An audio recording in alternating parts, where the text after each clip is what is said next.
Baik Bapak Ibu hadirin tamu undangan yang berbahagia, dapat kita saksikan bersama Keru sudah hadir di tengah-tengah kita.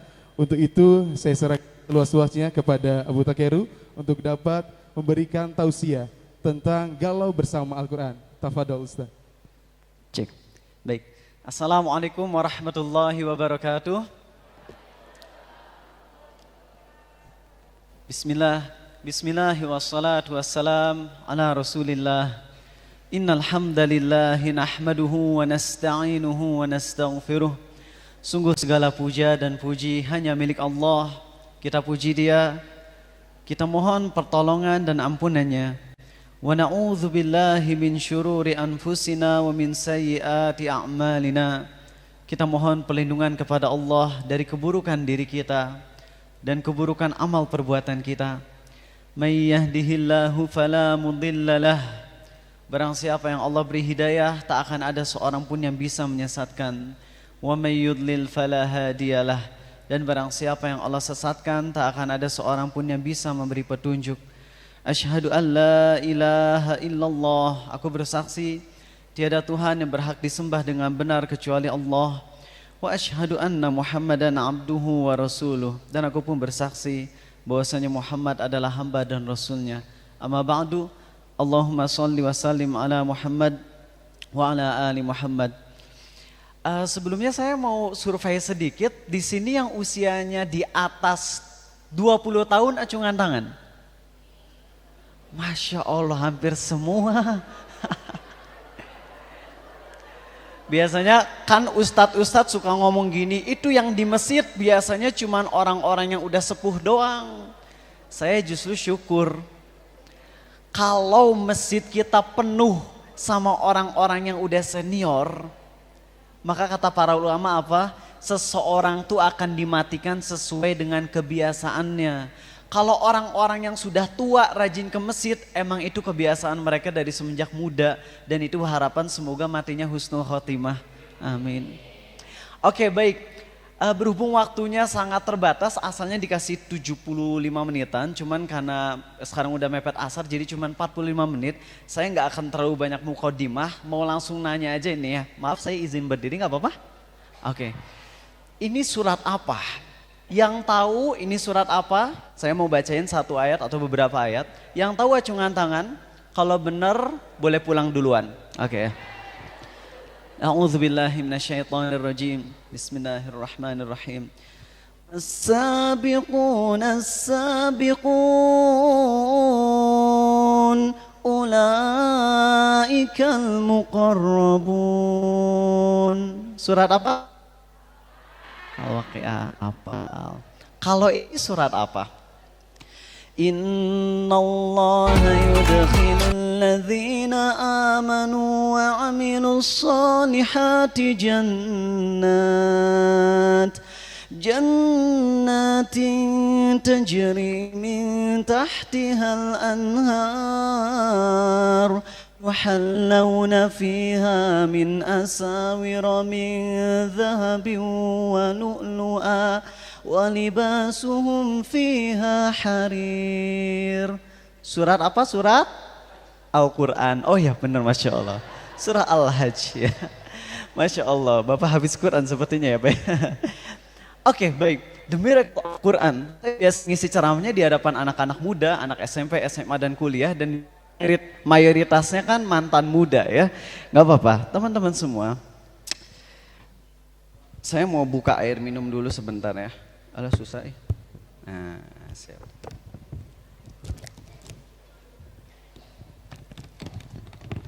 Rada susah. Akang bisa bantuin gak Kang? Bukan buat diminum teman-teman.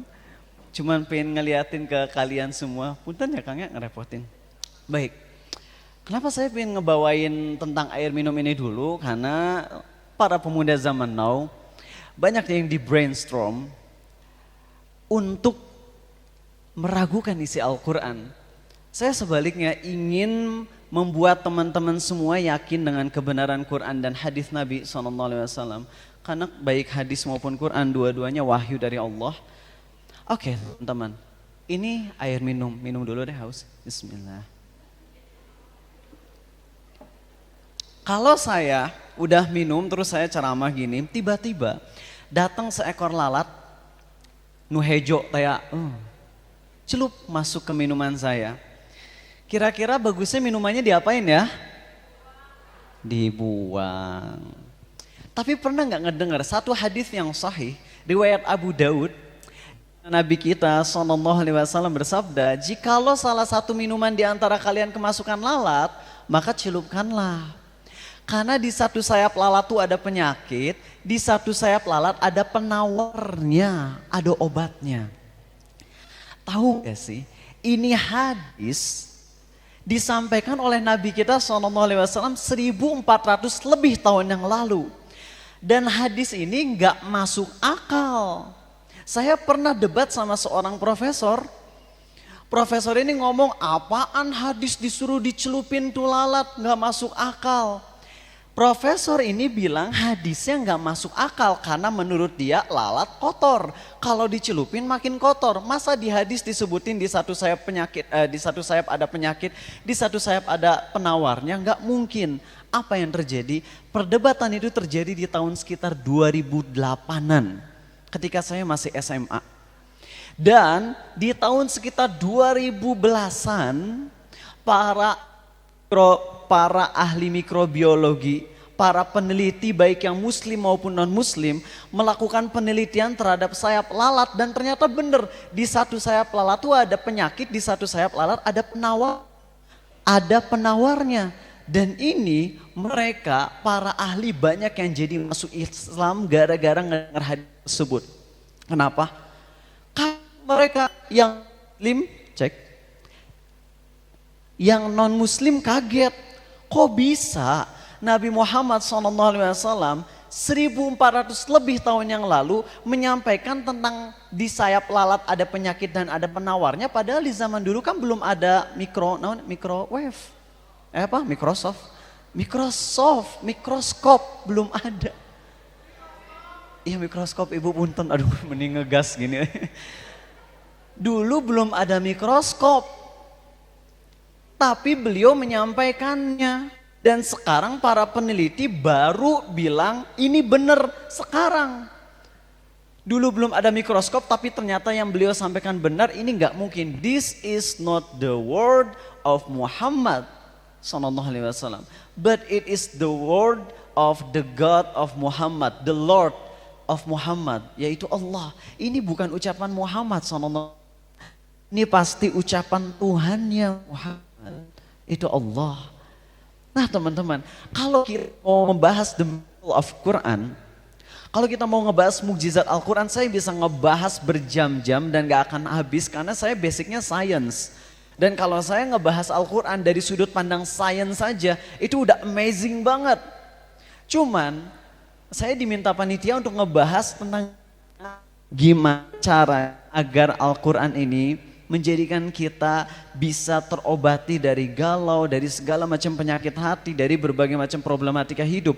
Maka saya nggak akan ngebahas tentang sainsnya terlalu panjang, tapi sedikit aja biar teman-teman tahu dulu nih, biar yakin 100% bahwasanya Al-Quran ini adalah firman Allah. Jangan seperti para orientalis dan orang-orang yang liberal yang mereka ingin kita ragu sama isi Al-Quran. Allah berfirman di surah An-Naba, Alam naj'alil arda mihadan wal jibala autada. Saya mau bahas yang wal jibala autada. Allah berfirman, bukankah Allah telah menjadikan jibal, gunung-gunung ya, sebagai autada, pasak. Yang suka camping cowok acungan tangan? Oh Masya Allah. Yang muda-muda, Bapak masih muda ya, punten ya Pak, Masya Allah. Yang anak-anak belasan tahunnya gak suka camping ini? Ya udah deh. Tahu gak kalau kita masang tenda, salah satu benda terpenting di tenda itu apa? Pasak. Tahu pasak gak? Patok. Jadi kalau kita punya tenda, kalau gak ada patok ya tenda gak bisa berdiri. Yang penting tuh kan ada tiang, ada pasak. Pasak tuh yang ditancelepin, celep. Kalau pasak, mana yang lebih dalam? Nah, Mana yang lebih panjang? Yang di atas tanahnya atau yang di bawah tanahnya? Yang di bawah tanah, betul. Karena harus pakem. Jadi kalau pasak, kalau nggak terlalu dalam ya nanti goyang, itu si tendanya bisa runtuh. Makanya yang namanya pasak tuh kalau misalnya pasaknya itu ya seginilah, misalnya 30 cm, itu yang dimasukin ke dalam tanahnya bisa jadi 25 cm dan 5 cm-nya yang di atasnya, yang di atas permukaan tanahnya. Allah berfirman, Allah telah menjadikan gunung sebagai pasak. Yang kita lihat gunung tinggi enggak? Ini teh gunung apa? Gunung Cengkeh, Ciremai. Gunung Ciremai itu tinggi. Bahkan kabut atau awan itu ya yang nutupinya, kabut lah. Itu bisa sampai nutupin gunung saking tingginya. Kok aneh sih? Katanya gunung pasak, tapi kan gunung kelihatan tinggi di atas. Iya, dulu orang-orang ketika belum tahu ilmu tentang kebumian dan sebagainya, mereka nggak ngerti. Yang mereka lihat cuma yang di atasnya doang. Sekarang ilmu pengetahuan semakin canggih, para peneliti melakukan pengecekan terhadap gunung itu. Teman-teman tahu nggak kalau kita lihat ada gunung, misalnya gunung tingginya 200 meter aja anggap ya. Itu yang 200 meter, tapi yang di bawah akarnya itu lebih pakem lagi, lebih panjang ke dalam lagi. Bahkan gunung es Titanic aja, itu gunung es yang kelihatan ke atas gitu, itu bawahnya lebih dalam lagi. Persis apa kata Allah, pasak. Masya Allah. Dan inilah yang menyebabkan kenapa para peneliti-peneliti non-muslim ketika ngebaca ayat-ayat Quran kagum dan mereka masuk Islam. Belum lagi ngebahas tentang rahim ibu. Saya alhamdulillah nama saya Rizal Fadli Nur Hadi. Nah, ini namain Abu Takeru, Abu ayah, Takeru nama anak saya, simple itu aja. Ayahnya Takeru. Dulu ketika istri saya hamil 4 bulan, kan perutnya tadi dipakai apa? USB-nya di itu. Oh apa? USB mah colok komputer ya. Di USG. Laki-laki ambil nama Takeru. Takeru teh artinya kokoh, kuat, teguh. Ya, ya itu, kuat. Pas saya ngelihat di situ kemungkinan laki-laki. Teman-teman, dulu belum bisa para dokter menentukan step dari sperma sampai jadi bayi. Karena nggak ada alatnya. USG belum ada, sinar yang bisa tembus pandang ke dalam rahim ibu juga nggak ada. Tapi Nabi SAW telah menyampaikan hadis yang sahih. Begitupun dari tafsir surah Al-Mu'minun bahwasanya di dalam perut ibu itu 40 hari berupa sperma, 40 hari gumpalan darah, 40 hari daging. Total 120 hari, baru setelah itu ditiupkan roh. Dulu belum ada teknologinya, baru ditemukannya sekarang oleh ahli. Sedangkan Nabi SAW menyampaikannya dari dulu. Ini membuktikan bahwasanya Quran ini firman Allah, nggak mungkin buatan Muhammad SAW. Beliau hanya menyampaikan dari Allah saja. Dan Allah berfirman di surah Al-Fussilat, sanurihim ayatina fil afaqi wa fi anfusihim hatta yatabayyana lahum annahul haqq. Akan Allah perlihatkan ke mereka semua nih, dari seluruh penjuru, tanda-tanda keagungan Allah, agar mereka yakin Al-Quran ini benar. Al-Quran ini bukan buatan, Al-Quran ini firman Allah, ilmu Allah. Nah yang sekarang kita bahas, setelah insya Allah saya yakin sih kalau di sini, saya biasa ngisi ceramahnya kan di ITB, di UI, di UNPAD, anak-anak mahasiswa yang kadang sebagian dari mereka tuh masih berpikirnya terlalu rasionalis. Gak salah, kita sebagai muslim harus pakai akal, iya. Jangan bilang gak usah pakai akal, jangan, nanti jadi gila. Kita kaum muslimin pakai akal, tapi akal kita di bawah bimbingan wahyu Allah. Jadi kalau ada ayat Quran yang gak masuk akal, jangan ditolak Qurannya. Tapi emang akal kita yang belum kesampaian ke sana. Sebagaimana ini teman-teman, akal kita tuh ibarat gelas, sedangkan firman Allah itu ibarat air laut. Gak mungkin air laut bisa semuanya masuk ke dalam gelas. Karena akal kita sempit, Gak seluruh firman Allah tuh bisa masuk akal sekarang, tapi tunggu aja dengan perkembangan teknologi pasti bener. Jadi sekali lagi, jangan pernah meragukan ayat Quran. Jangan. Saya teh pengen nanya yang masih kelihatan unyu-unyu muda-muda deh. MC dah. Akang usia berapa tahun Kang? 23. Sudah punya anak? Nikah? Alhamdulillah. Jadi MC teh biasanya promosi ya sekalian. Oke. Kang siapa namanya teh tadi? Kang Yusuf. Yusuf. Kang Yusuf, saya mau nanya, maaf pisan ya Kang ya. Kalau salah nggak apa-apa kok, tenang aja. Sebutkan alasan kenapa babi haram.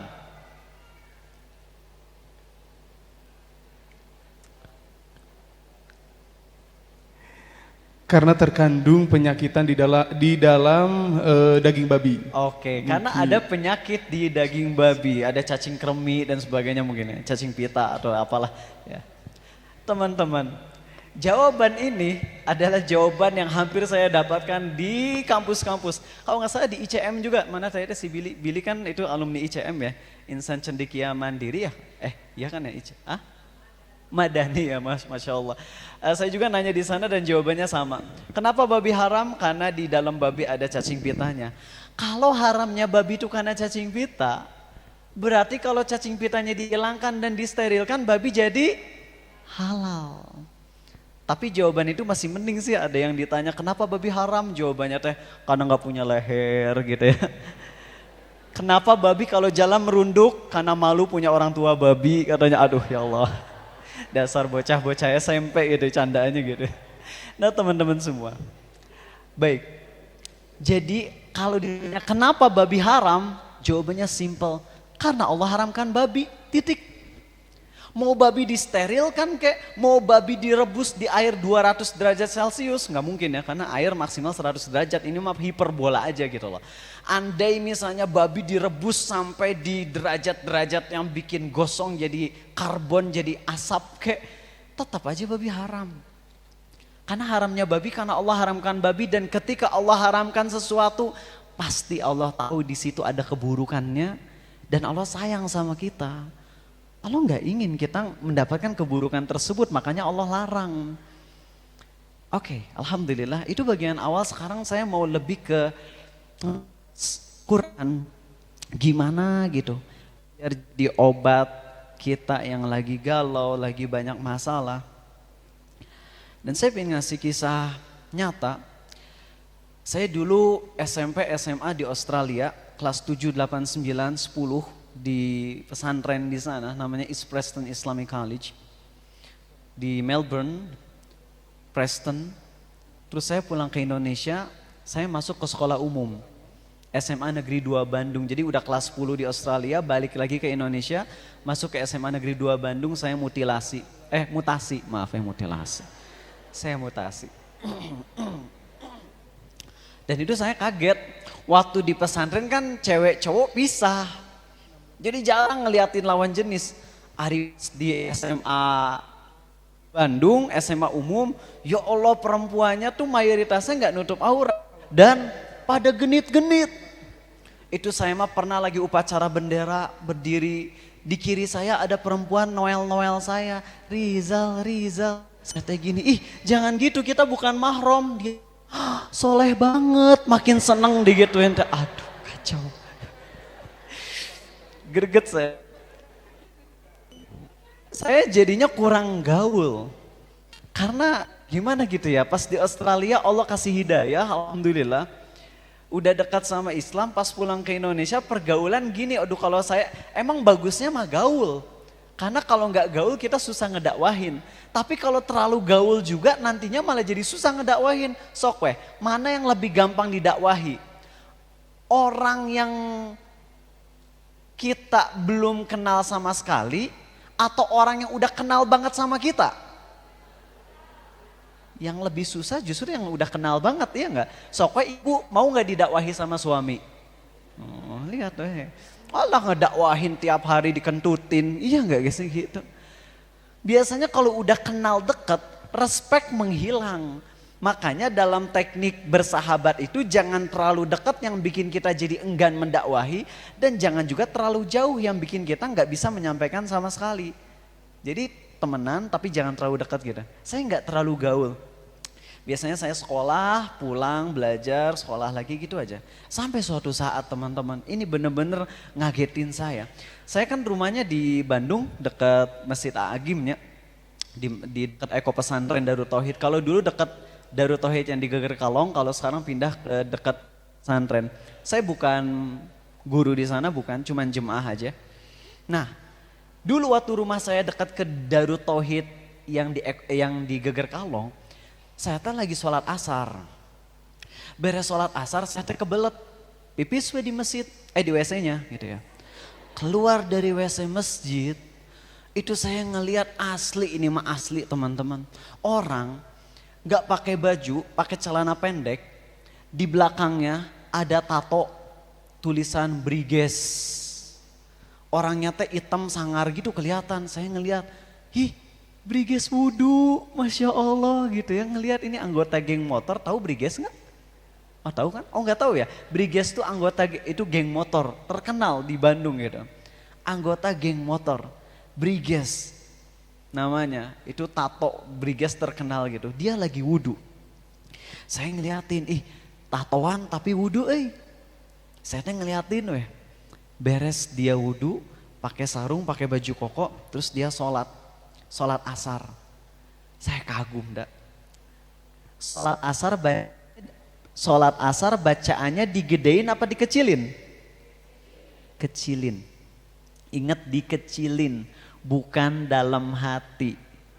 Kalau kita sholat asar duhur mulut mingkem, you know the meaning of mingkem? Allahu Akbar. Nggak sah. Karena kalau sholat tuh minimal ngebaca kecil aja suaranya, nggak sampai was-was ganggu kanan kiri, kecil banget. Yang penting ada suara yang keluar dikit, bisikan kecil, jangan nggak ada suara sama sekali, itu nggak kehitung baca kalau kayak gitu. Nah ini sholat asar yang biasanya kita kan turbo speed, dia sholat asarnya Allahu Akbar. Bismillahirrahmanirrahim. Dari arah saya ngeliatin dari arah kanan, ini geng motor, tatoan, kelihatan sangar, tapi sholat asarnya kok tenang banget. Kalau sholat maghrib isya jadi imam mah wajar, pasti imam-imam bacaannya diindah-indahin. Bismillahirrahmanirrahim. Sok we hitung stopwatch. Kalau imam lagi sholat maghrib, rokaat 1 Al-Fatihahnya berapa detik? 50 detik biasanya. Giliran rokaat ketiga, gak nyampe 20 detik. Kadang kita tuh udah berusaha ngebut Al-Fatihah gak habis. Sering gak gitu? Sering ya? Pas rokaat 3, 4 kita baca Al-Fatihah gak habis. Padahal udah ngebut. Gimana tuh Ustadz? Sah gak kalau kayak gitu? Dalam mazhab Syafi'i, saya ngomong dari mazhab Syafi'i, oke? Teman-teman yang belajar kitab fikih di pesantren-pesantren pasti tahu dalam mazhab Syafi'i disampaikan baca Al-Fatihah itu rukun bagi imam dan makmum. Kalau nggak baca Al-Fatihah sholat nggak sah kecuali untuk masbuk. Kalau masbuk nggak beres Al-Fatihah itu dimaafkan. Nah salah satu yang bisa dinamakan masbuk adalah orang yang sholat di belakang yang imamnya cepet banget. Jadi kalau kita ikut sama imam dari rakaat awal kita nggak telat. Kita dari rakaat awal banget tapi imamnya turbo speed banget bacaan Al-Fatihahnya. Masih benar sih bacaannya, tajwidnya benar, cuman cepet pisan. Sehingga kita kalah cepet. Maka pada saat itu kita kehitungnya seperti masbuk. Artinya gugur kewajiban Al-Fatihah. Walaupun di 4 rakaat kita nggak beres Al-Fatihah semuanya, kita tetap sah. Langsung aja ikut ruku sama imam. Ini dalam Syafi'i ya. Kalau ada yang pendapat lain, saya nggak akan maksa sama sekali. Nah kembali, dia sholat tenang. Beres sholat saya langsung deketin, Akang anggota geng motor. Dia bilang, iya. Saya ketua geng motor Briges cabang Bandung Selatan. Serem. Kenapa Akang kelihatan mau taubat? Dia teh ngomong gini, saya udah banyak dosa banget. Saya udah jadi ketua geng motor Briges di Bandung Selatan, daerah Kopo namanya, mungkin ada yang tahu. Dan saya dimuliakan sama anggota-anggota saya. Cuman jujur aja, hati saya gak bahagia. Gak tahu ada yang kurang. Saya udah berusaha, ya tapi itu gak bisa dibohongin.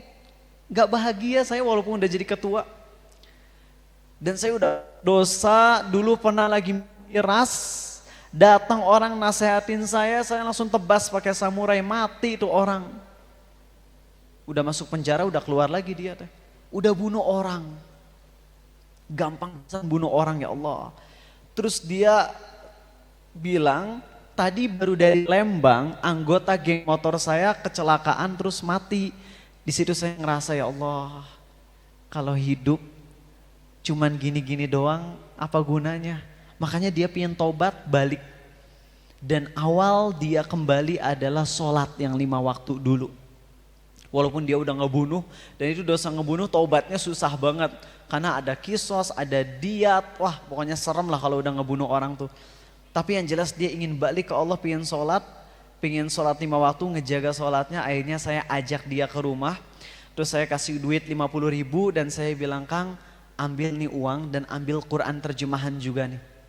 Saya pengen Akang rutin baca Quran sama terjemahannya, hayati, insya Allah Allah kasih hidayah. Pas sudah dikasih Quran sama uang, dia langsung ngerunduk dan bilang, Kang Rizal makasih banget ya, baru ketemu saya sebentar udah baik banget ke saya. Izinkan saya membalas budi Kang Rizal. Saya ingin ngasih Kang Rizal harta saya yang paling berharga. Apaan tuh? Jaket Briges. Oh lo mau direkrut? Saya nggak mau, saya tolak. Tapi yang jelas si anggota geng motor ini taubat. Dan kalau saya nggak salah ngeliat, saya lagi naik motor dari Bandung ngisi ceramah di Unpad. Saya emang suka memotoran, tadi pagi juga subuh naik motor sampai ke sini Kuningan, alhamdulillah cuman 3-4 jam. Dan itu indah banget asli pemandangan selama perjalanan. Saya lagi naik motor menuju Unpad, kan sebelum Unpad ada ITB Jatinangor ya. Karena ITB itu ada di Bandung, ada di Jatinangor, kalau nggak salah ada di Cirebon juga kalau nggak salah. Nah, pas di ITB Jatinangor ngelihat ada tablik akbar. Di posternya siapa pematerinya? Si Eta. Allahu Akbar. Taubat. Sharing. Audiensnya para bawahannya. Nah begini kalau pemuda-pemudi udah dekat sama Islam, yang bakalan ikut tobat tuh ya anak muda juga. Kalau orang yang udah sepuh tobat, ya wis mambu kuburan, ngerti ora? Kalau orang udah tua tobat ya wajar, tapi kalau anak muda tobat ini mantap banget. Tinggal 10 menit lagi saya ingin langsung ngasih ke praktikal aja teman-teman. Oke. Saya cuma pengen ngebahas 2 tema dalam Al-Quran yang semoga teman-teman bisa ngebawa ini pulang. Kita semua punya masalah, pasti. Gak mungkin seseorang hidup tanpa masalah. Tapi ada bergembira. Nabi SAW cek. Ketika Allah mencintai seorang hamba, Allah akan kasih dia ujian. Allah akan kasih dia masalah. Jadi masalah itu salah satu tanda kalau Allah sayang sama kita. Cuman ada orang yang gak punya ilmu untuk menghadapi masalah ini. Dan ada juga orang yang punya ilmu. Itu yang bikin beda outcome-nya. Yang satu stres, yang satu biasa aja. Coba saya mau ngasih analogi simple. Yang masih SMA, ada acungan tangan SMA? Lu gak ada Oke, ada SMA? Yaudah deh. Yang mantan SMA. Dulu pelajaran yang paling kalian senangi apa? Olahraga. Kalau saya paling doyan itu pelajaran fisika kalau gurunya nggak datang. Nah itu paling enak. Nyantai di kelas. Coba suatu saat guru fisika yang killer ngasih tahu kita. Besok bakalan ada ujian, ujiannya cuma 1 nomor. Gak beranak pinak, bener-bener cuma 1. Artinya kalau bener 100, kalau salah 0. Dan soal besok adalah soal tersulit seluruh dunia. malamnya kita belajar jam 1 malam. Karena kita tidur dari jam 8, bangun jam 1, belajar 10 menit terus tidur lagi sampai subuh. Habis itu kita ngelihat besoknya, pas banget soalnya ada di depan kita. Pas kita buka, ternyata soal yang tersulit seluruh dunia ini adalah soal yang materinya kita pelajari di 10 menit yang tadi malam kita belajar tersebut. Dan kita menguasainya dalam 10 menit kita udah paham banget. Dan soal tersulit ini kita udah tahu banget cara ngerjainnya. Kira-kira pas lagi ngerjain soal itu kita deg-degan atau senyum-senyum? Senyum. Bahkan ketika kita ngelihat ke samping kita stres, kita makin senyum aja ya enggak? Cuman saya doang yang bisa. Itu analogi simpelnya. Ujian berat kalau punya ilmunya nyantui.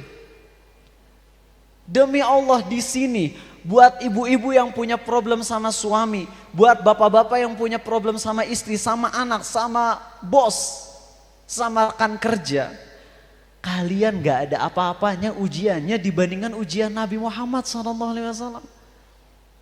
Ya Allah, beliau itu teman-teman lahir dalam kondisi yatim, usia 5 tahunan ibu beliau meninggal, kakek meninggal, kemudian ketika udah berusaha itu kerja jadi pedagang, kemudian nikah sama Khadijah, hidup bahagia, lalu pas usia 40 tahun diangkat menjadi nabi, seluruh orang yang pernah percaya sama beliau dan mencintai beliau jadi memusuhi beliau, bahkan beliau diusir. Di Taif beliau dilempar batu. Dan beliau itu ketika udah jadi nabi gak main-main. Semua anak beliau meninggal kecuali Fatimah. Coba bayangin. Ayah meninggal, ibu meninggal, kakek meninggal, paman meninggal, istri tercinta beliau meninggal, seluruh anak beliau meninggal kecuali Fatimah. Gimana itu seorang manusia yang dapat ujian seberat itu, belum lagi diusir, diancam dibunuh, nginap di gua 3 hari, yang di dalamnya ada kalajengkingnya sampai Abu Bakar kena sengat untuk melindungi Nabi SAW. Wah, beliau diperangi, di perang Uhud beliau giginya sampai retak, Ibnu Qami'ah sampai mukul pundak Nabi SAW walaupun pakai baju besi, 1 bulan beliau sakit banget pundaknya. Ujian beliau hadapi. Dan gak ada manusia yang ujiannya lebih berat dari Nabi kita SAW. Tapi lagi-lagi karena beliau akhlaknya Quran, maka beliau jalan aja terus. Gak ada istilah Nabi SAW depresi, gak ada. Sedih wajar. Kalau sedih mah gak apa-apa, wajar. Sedih, tertekan, itu mah manusiawi. Allah tidak menjadikan sedih sebagai dosa, enggak. Yang dosa tuh kalau meratap, gogowakan, cakar-cakar badan, robek baju, pecahin gelas, itu yang dosa. Depresi yang sampai akhirnya bunuh diri, itu yang dosa. Tapi kalau sekedar sedih enggak dosa. Nabi kita SAW walaupun sedih, tapi beliau bisa menjalaninya dengan mulus atas bimbingan dari Al-Quran dari Allah. Maka teman-teman, nih coba deh 2 hal ini aja. Ceramah saya mungkin dari 35-40 menit ke belakang mungkin gak terlalu banyak yang bisa diambil. Tapi saya ingin 2 poin ini bawa. Poin nomor 1, please keluar dari sini. Sekarang ada nginep gak? Enggak ya, besok yang nginepnya. Oke. Teman-teman, nih pulang. Apalin surat Al-Fatihah dengan terjemahannya, please. Karena ini pintu hidayah pertama saya. Sekarang atas izin Allah saya udah hafal kuat, alhamdulillah hafalannya udah 23 juz dengan terjemahan bahasa Indonesia dan Inggris. Dan itu saya ngapalinnya bener-bener slow. Karena kalau ngapalin Quran sambil dihayati, sambil dipahami, itu indah banget.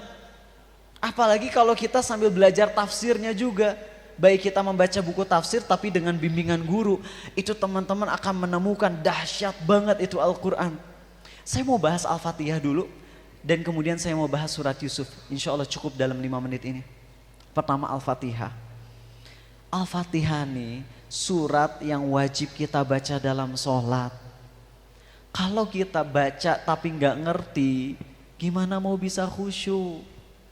Dan saya suka saranin para imam, tolong banget. Kalau jadi imam terutama sholat duhur asar, coba bacaannya sama seperti kalau lagi sholat maghrib. Maksudnya temponya. Kalau kerasnya, kalau sholat asar nggak boleh dikerasin, nggak sesuai sunnah. Maghrib rakaat 1-2 keras, nah pas maghrib rakaat ketiga bacaannya temponya sama. Artinya kalau pas lagi dikerasin, Bismillahirrahmanirrahim. Maka saat lagi dikecilin bacaannya sama. Bismillahirrahmanirrahim. Kenapa? Karena kalau kita menghayati surah Al-Fatihah, apalagi kalau menghayati respon Allah dalam surat Al-Fatihah, itu nyaman banget. Ada yang tahu? Surah Al-Fatihah ada berapa ayat? Respon Allah dalam surah Al-Fatihah ada di berapa ayat? Belum tahu ya? Ini yang ngomong bukan saya. Ini yang ngomong Nabi kita SAW dalam hadis qudsi riwayat Muslim.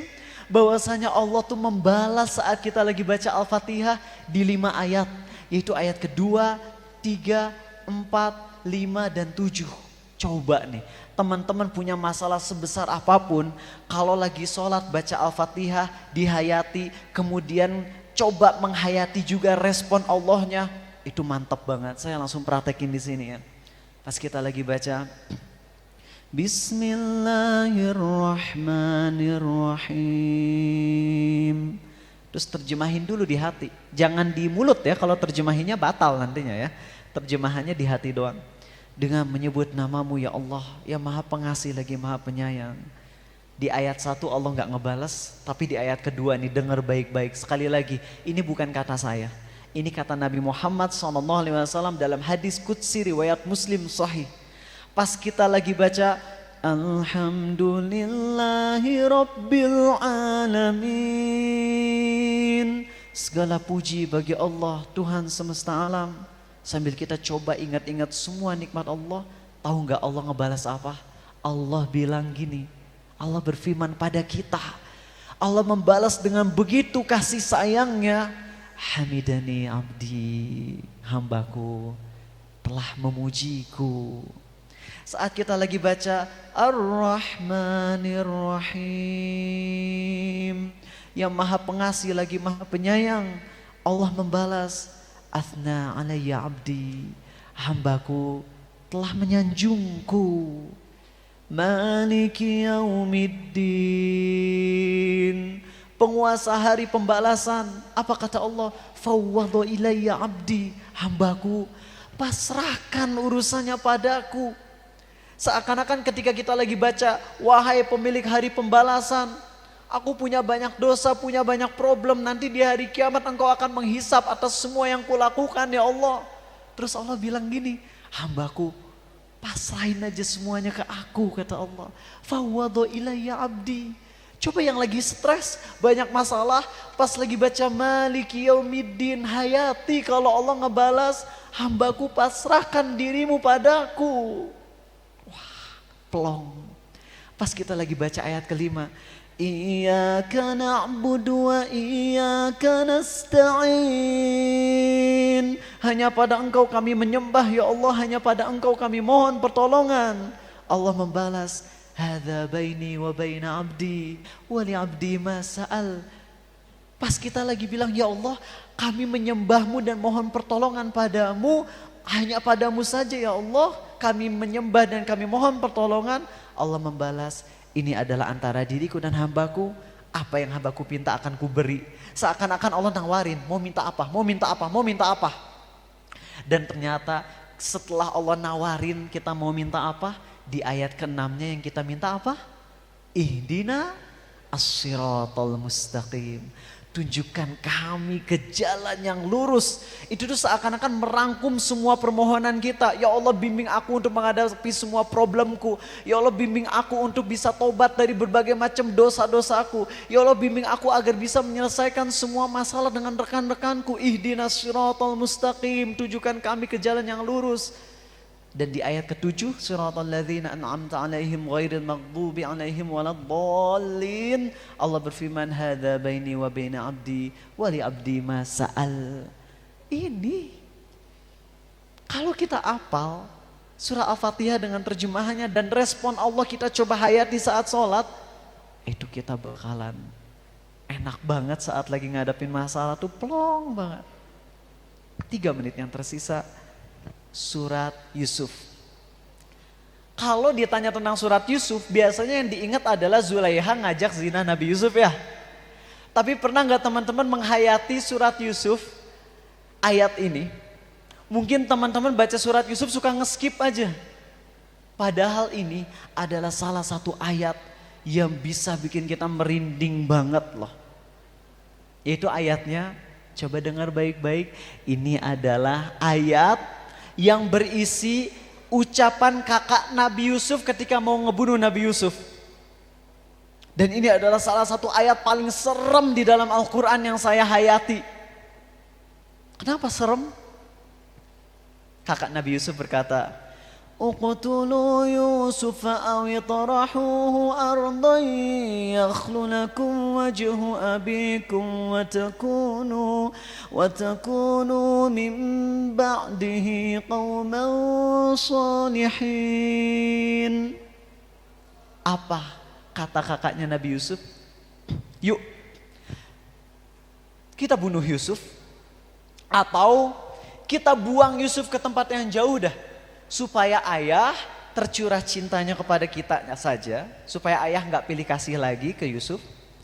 Lalu setelah kita melakukan dosa tersebut, mari kita tobat dan mari kita menjadi orang soleh. Lihat ya, ayat ini serem banget.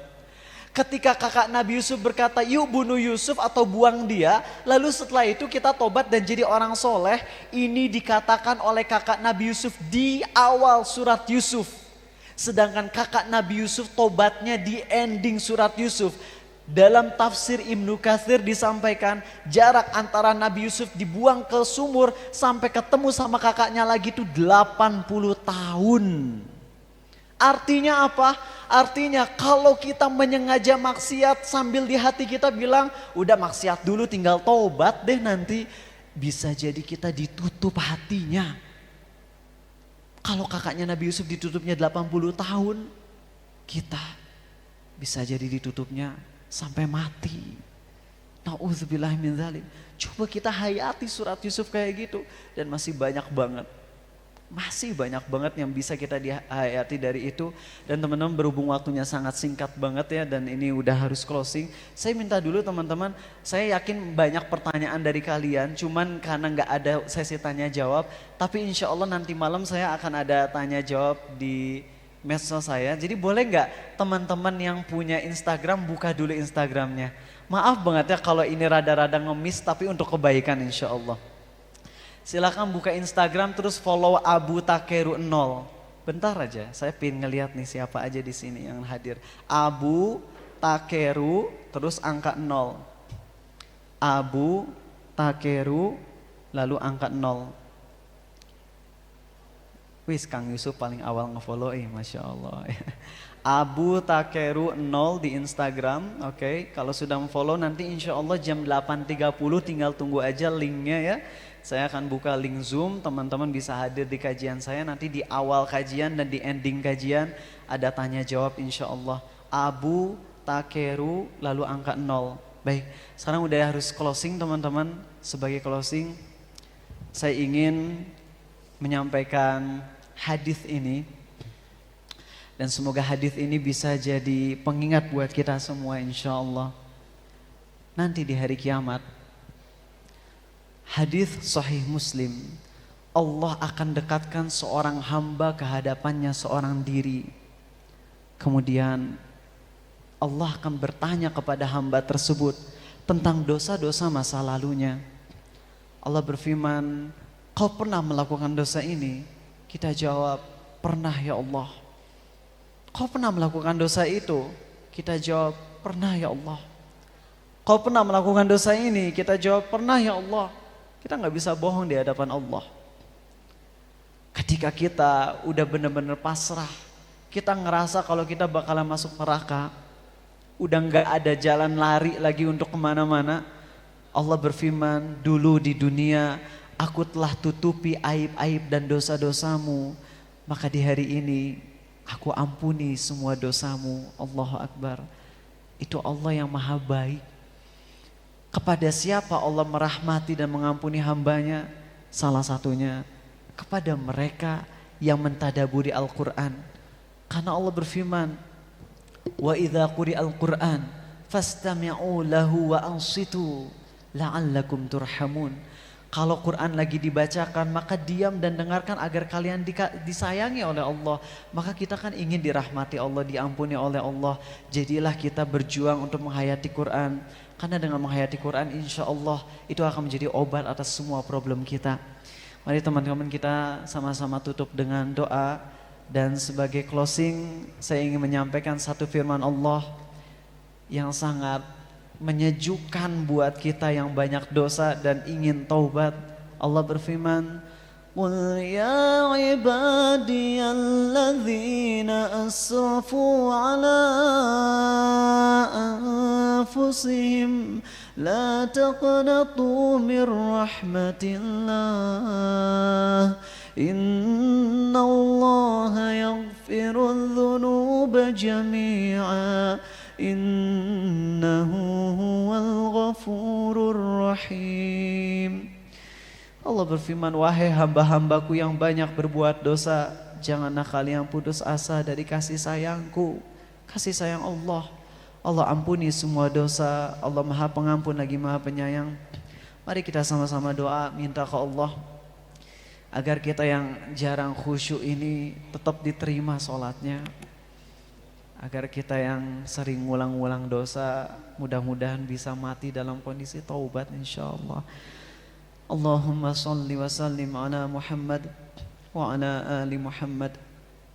Ya Allah, Kau tahu di hati kecil kami masih ada keinginan untuk selalu mensyukuri nikmat-nikmat-Mu. Kau tahu ya Allah, di hati kecil kami masih ada keinginan untuk kembali taubat kepadamu.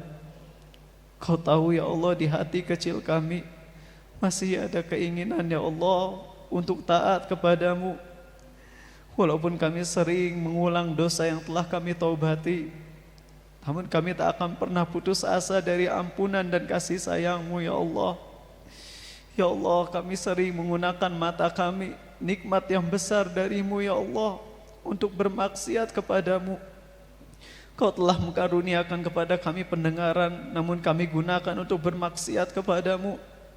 Kau anugerahkan kepada kami tubuh, namun kami gunakan untuk memaksiatimu. Kau anugerahkan kepada kami hidup, namun kami gunakan untuk mengkhianatimu ya Allah.